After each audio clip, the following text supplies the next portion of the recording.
Hello everybody, Sebastian Dania here with another Age of Empires 4 interview. Of course, this is part of a larger series of interviews that I'm doing with a bunch of high-level players from all over the RTS world, from people in the StarCraft 2 community, to Age of Empires 2, Age of Empires Mythology, just a whole nice bunch. It is to get a better idea of what their expectations are and what is the sort of practice that they've been doing coming into the release of the game and into its first major genesis. So, let's go ahead and jump right into it. So I started off playing Age of Empires 2 with my brothers when I was younger, during playing LAN games versus AI and stuff like that. Never really got online, and then started when I was in high school playing Age of Mythology a little bit here and there, and then towards the last year of it, like 2004 or something like that, I started playing a lot of Age of Mythology. I got pretty good at that, and then as soon as AoE 3 came out, I was counting down the days and started playing that right when it came out. Got pretty decent. Never had any great tournament finishes early on, but was relatively high level player. And then just kind of kept playing AoE 3 all the years throughout. And then Age of Empires Online came out. Wasn't super happy with the game when it initially was announced and launched, but ended up playing in tournaments in that game and ended up doing pretty well.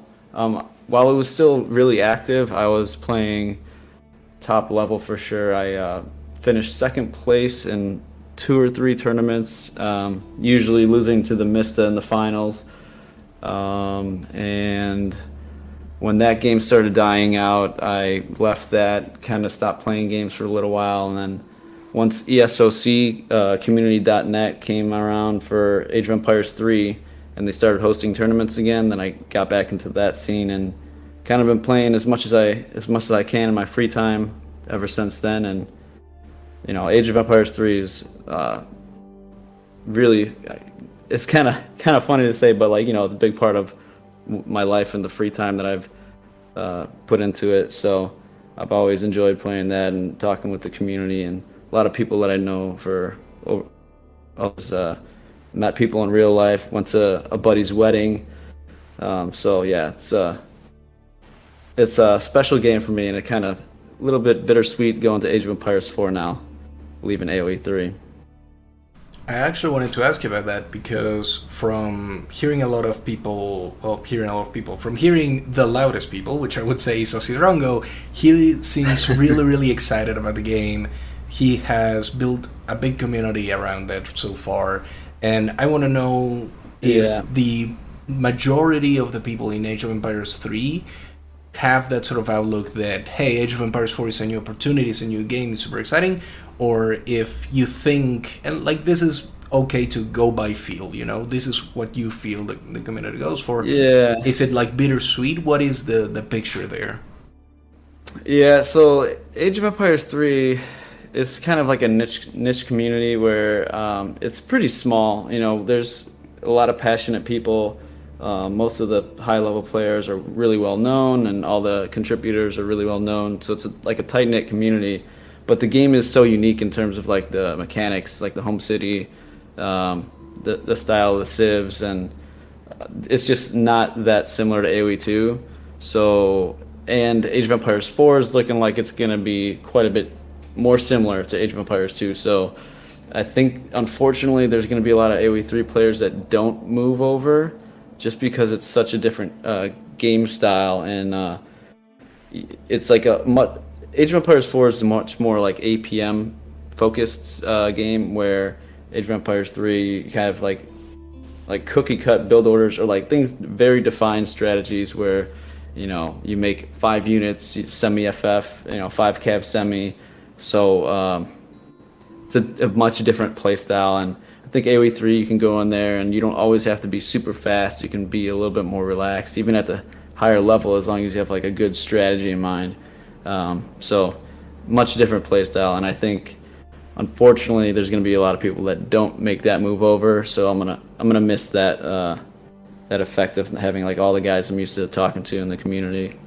So speaking of talking with people in the communities, have you at all been talking with people maybe from the Age of Empires 2 community or the Age of Mythology guys or even the StarCraft 2 pros that kind of have shown their face by coming up into Genesis? Have you been having conversations with them about Age of Empires 4, maybe about strategy, maybe just, hey, let's go ahead and play a few custom matches when the game releases or through the open stress test that was a little while ago? Yeah, so I've never played never played StarCraft 2, never really competitively played Age of Empires 2. So I'm not like super familiar with anybody in those communities. I know like the big names, you know.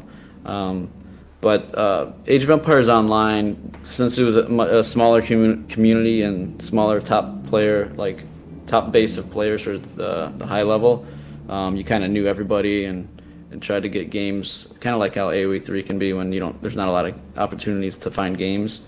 So you get to play like the same people over and over. So I've been talking with like the Mista, he played Age of Mythology, but also AoEO. A lot of the AoEO guys is like the main group of guys I've been talking to with Zerton, Eerie, Striker, I forget who else, but yeah, there's a lot of guys in that group that they were really good at Age of Empires Online, and I think AoE 4 actually is the most closely resembling of AoEO. Like I think AoEO would be the best practice if you didn't have access to Age of Empires 4. The mechanics, the game, the pace of the game, the way the units work. I think it's like extremely similar. So I think those guys are going to be really good, and I've been practicing a little bit with them. Awesome. And I've actually been hearing similar things from the other AoEO players. The funny thing is, I haven't heard that from Age of Empires 2 players or StarCraft 2 players. So my question for you is, do you think that at the moment, the Age of Empires Online players are likely to be underrated when it comes to their competitive potential? Oh, for sure. I mean, Age of Empires Online was kind of like a bust in the general. I mean, they shut it down pretty like within a couple of years, right? So it didn't last so long. And then so people, not a lot of players went over there and tried it out, and they didn't even have like normal 1v1 mode when it came out. So people like tried it and then went away pretty quick.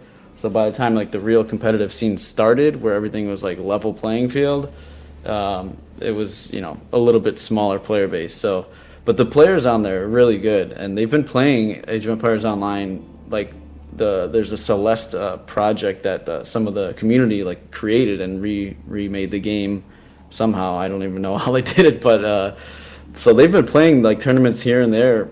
I think almost every year. So they're pretty well practiced, and it's amazing how similar the game is to Age of Empires Online.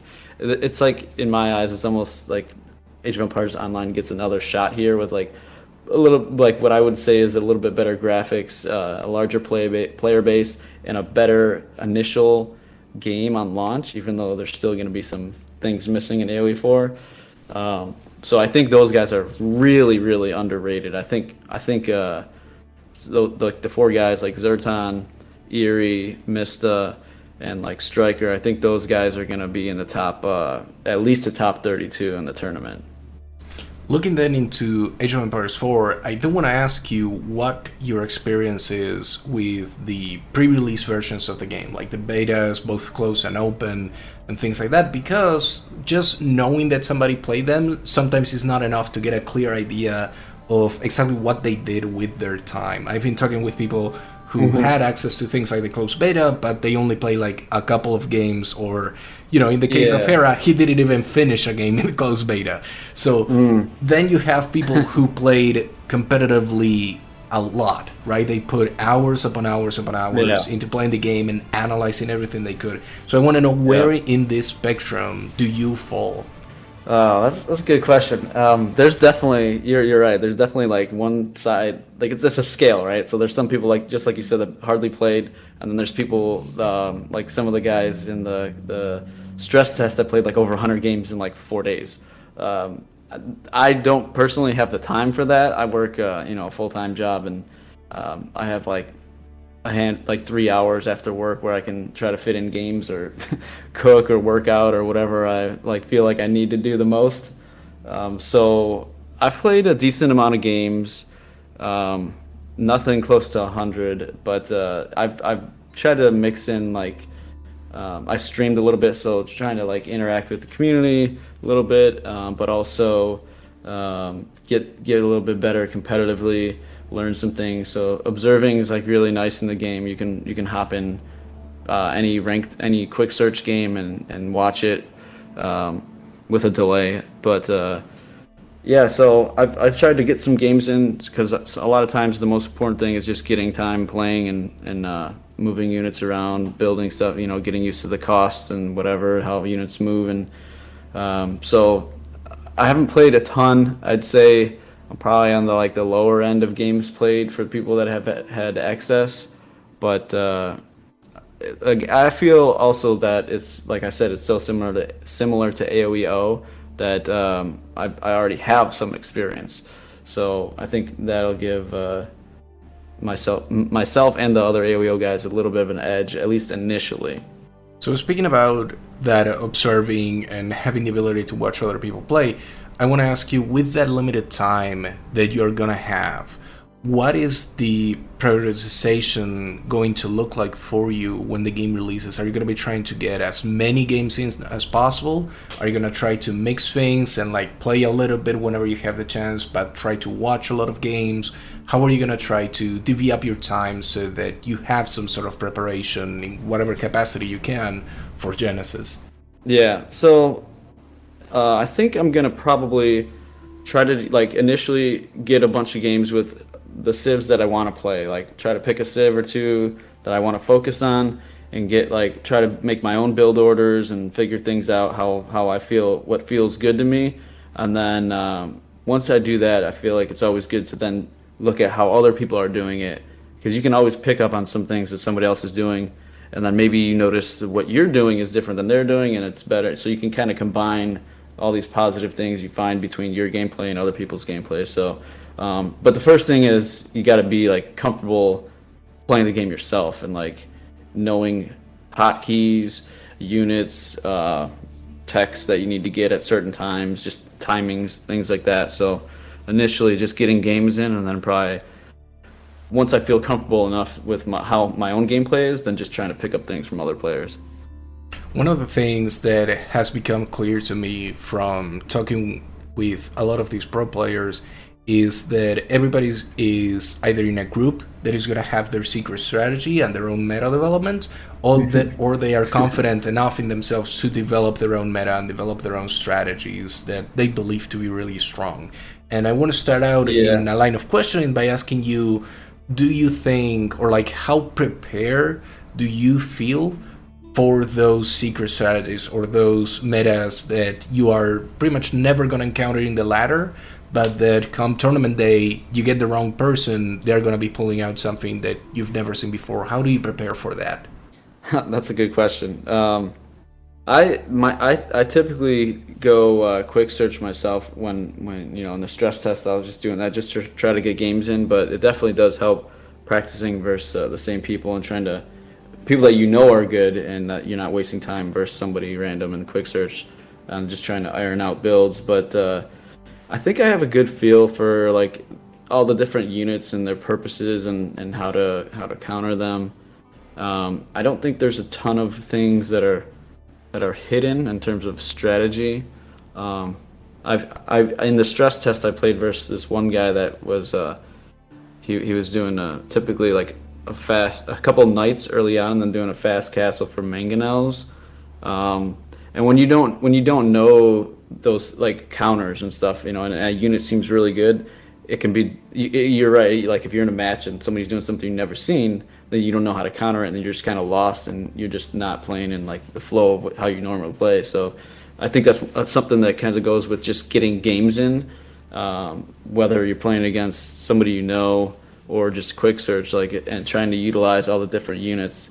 You get to see what the counters are, because I remember initially not knowing how to beat mangonels, but learning later that springalds are relatively solid, not just for siege weapons, but versus all units in general. So yeah, just trying to get a bunch of games in general, I think helps the most.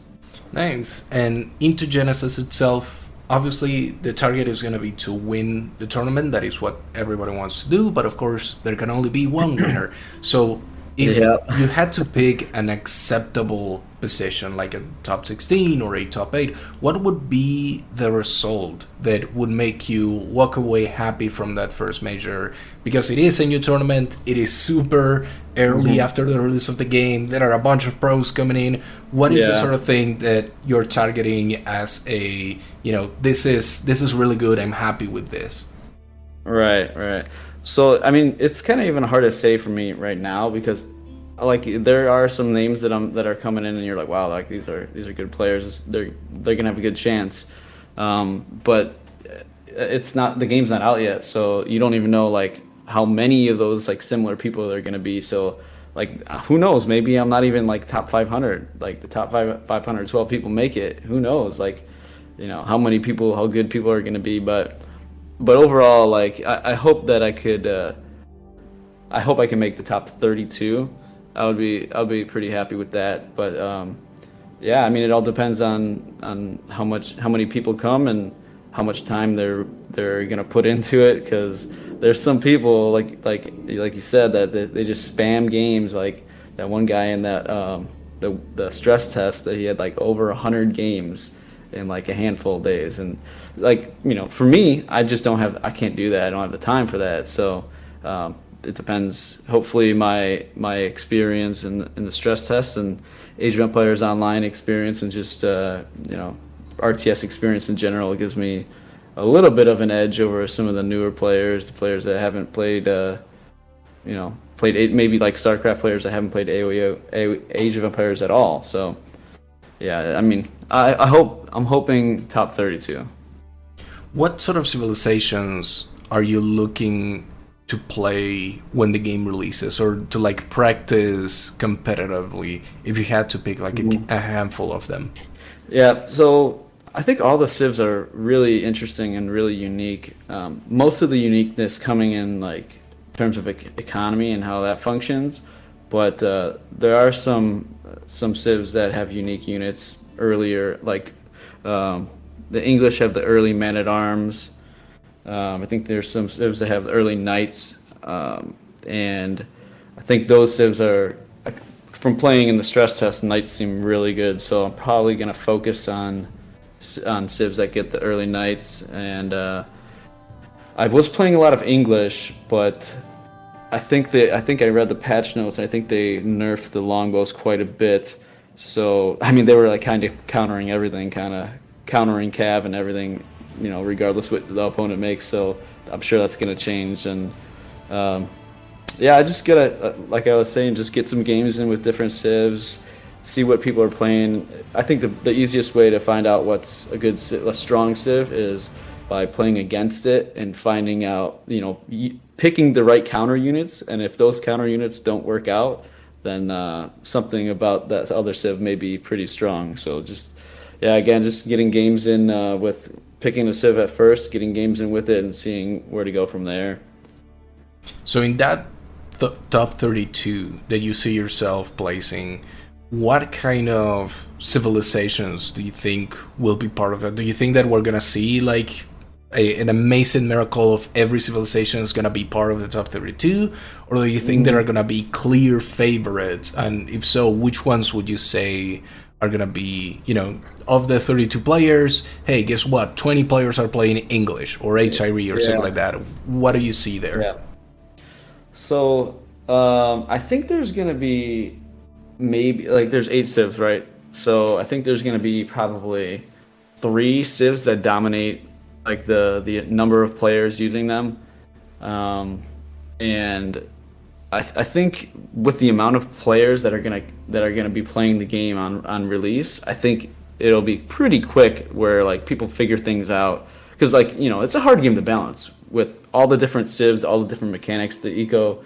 Like, there's a lot of uniqueness in these civs. So I think when you get a massive amount of people coming into it, because typically all they have is like, play testers. I don't know how many they have, but and then the stress tests, like some things like that to get feedback from. But when you have like tens of thousands of people coming in and playing, and they all try different things, and things like sift out, and you find what the best civ is. So I think there's going to be like two or three, and out of like, if you're saying the top 32 players at the end, I think there's going to be at like maybe like 20 players playing the best civ, and then well, at that point, I think the tournament gets to where you need to play two civs. It's a best of three, I think, after like round of 16 or something like that. Yep. So there should be, every player should have at least like one main and then like another one that they're really confident in as well. So, but the good thing is that all the civs have, like, for the most part, the same basic unit availability. Like there's a spearman, there's an archer, and there's a horseman, and then there's some unique mixes in there. But in general, like military wise, they're all pretty familiar. So the only thing that's difficult to switch between civs, in my opinion, is the economy, because you have like different units and different influences. So yeah, but to answer your question, I think there's going to be probably, like, out of the top 32, probably 20 players playing whatever civ happens to be the best. Nice. And what background do you think those players are going to have? Do you think that we're going to see mostly people from like StarCraft 2? Do you think that we're going to see mostly people from Age of Empires Online? A mix of them? What is your thought there? Excuse me. I think StarCraft 2, like I said, I'd never played it, and I would imagine that the coming over to Age of Empires, whatever Age of Empires game it is, and most likely if they're playing StarCraft 2, they probably played, if they played any Age game, it was AoE 2, and I think it's not super similar to AoE 2. So I think StarCraft players might have a hard time, especially in just like 9-10 days, whatever it is.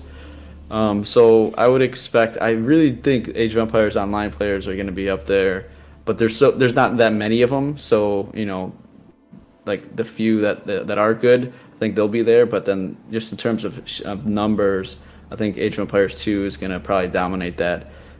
Age of Empires 3 being so different in terms of like how active you are on the keyboard and APM wise, I think that's going to be pretty tough, because it seems like such a. So I think it's going to be mostly split between Age of Empires 2 and Age of Empires Online players. So looking past Genesis now, I want to know, what do you feel your sort of commitment is going to be with Age of Empires 4 competitive? Obviously, you sound very sort of nostalgic and melancholic about Age of Empires 3. Do you see yourself, like, have you committed to moving to Age of Empires 4 Esports? Or do you still feel like if Age of Empires 4 doesn't really pan out, that you're solidly going to fall back into Age of Empires 3 and just stick to that? What is your feeling there? What do you feel you are going to commit to?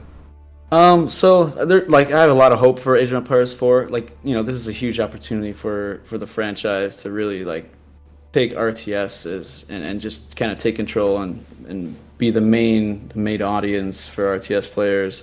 So I'm hoping people like it. I'm hoping it's received well. I hope I'm pretty good at it. If I'm good at it, I'm going to try to keep playing as much as I can, streaming as much as I can. It's been a while since I was like felt like a mid-tier player, where, like, you go into quick search and you might even find a player you don't know and still lose. Like, usually with Age of Empires 3 and online, when I would match with somebody, like, I would know the person if I'm gonna lose to them, meaning they would have to be pretty good. But I haven't been just like another guy in the crowd in a while, so that would be cool to be able to just play the game casually. But I think I'm gonna continue to stream regardless. Just kind of seeing how the tournament goes for me. If I do well, then I'll definitely put more time into it, being competitive. But real life can get in the way when you have like a normal full-time job, and it's hard to dedicate time. There's a lot of people that I'm sure will be going at it, like, putting all their time, effort, and energy into it, and it'll be tough to keep up with them. So we'll see how I do in the tournament, how I feel against just the general player base. If I feel like I'm higher end player, then I'll put more effort into it. But we'll see. Nice. So if people want to watch you progress through Age of Empires 4 competitively and stuff like that, where can they find your Twitch stream? Where can they find, maybe if you post videos on YouTube, go ahead and plug all of the socials that you want people to follow you on. Yep. So I'm going to be primarily streaming on Twitch. That's twitch.tv/soldier_AOE. And I'm going to be uploading some videos too. I have that linked on my Twitch channel. I just recently changed my YouTube name. I think it's probably YouTube /C/soldier_no_AOE. But yeah, I'm going to be mostly streaming on Twitch with that account name. So yeah, I hope everybody stops by. I got a lot of friends from Age of Empires 3. I was just streaming earlier this week, saying that was gonna be my last Age of Empires 3 stream. But hoping they stop by and check me out and try to learn the game with me. Nice, awesome. All right, well, thank you so much, SoldieR, for sitting down and talking with me about Age of Empires 4, about your experience with the Age of Empires franchise in general, and your thoughts on Genesis. All right, absolutely. Thanks for having me. Great. So, a quick reminder that if you want to check any of the links of Genesis or of SoldieR himself or any of my links, they're all going to be there in the description, just waiting for you to click them. So go ahead and click them. And finally, if you really like this type of content, feel free to subscribe. I'm going to try to put out as much as I can of it. And you can also leave a like, leave a comment if you feel like that's merited, which I would really appreciate. It always helps. So anyway, thank you so much for watching. Have a great one.